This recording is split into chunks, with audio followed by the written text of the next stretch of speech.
नमस्कार, मैं ऋचा सिंह और आप देख रहे हैं सी न्यूज भारत। खबर ग्वालियर से, जहां बाल सुधार गृह से भागी नाबालिग लड़के को इंदौर से पकड़कर क्राइम ब्रांच की टीम ग्वालियर पहुंची।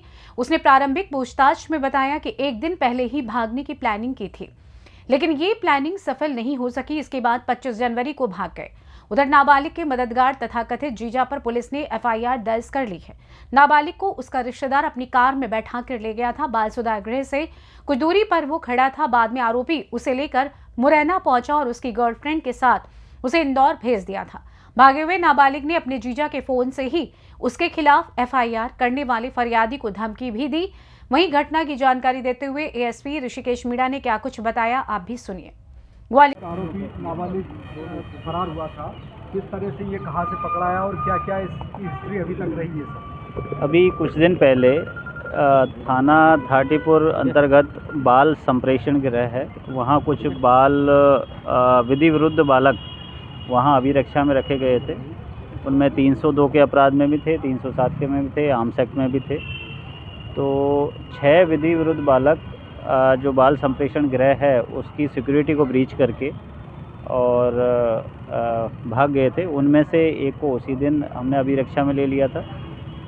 एक बालक को हमने इंदौर से अभिरक्षा में लिया है। उससे पूछताछ के बाद उससे एक जो काउंसलिंग सेशन हुआ है उसमें जो बातें निकल के आई हैं, उस हिसाब से वो जैसे ही यहाँ से निकला है बाल संप्रेषण गृह से, उसके तथाकथित एक जीजा हैं, वो उसको अपने 4 व्हीलर में लेके उसको पहले राजस्थान लेके गए हैं।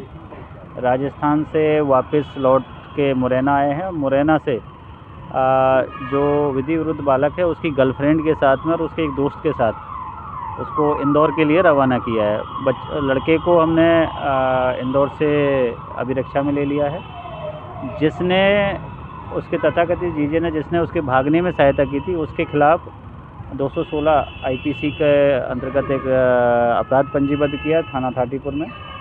और इस बच्चे ने यहाँ से निकलने के बाद इसके जीजा के ही फ़ोन से जो 307 का फरियादी था, जिस अपराध में ये निरुद्ध था, उसमें जो फरियादी है उस फरियादी को राजीनामा करने के लिए, कॉम्प्रोमाइज़ करने के लिए फ़ोन पर धमकी भी दी है, ऐसा फरियादी ने बताया है।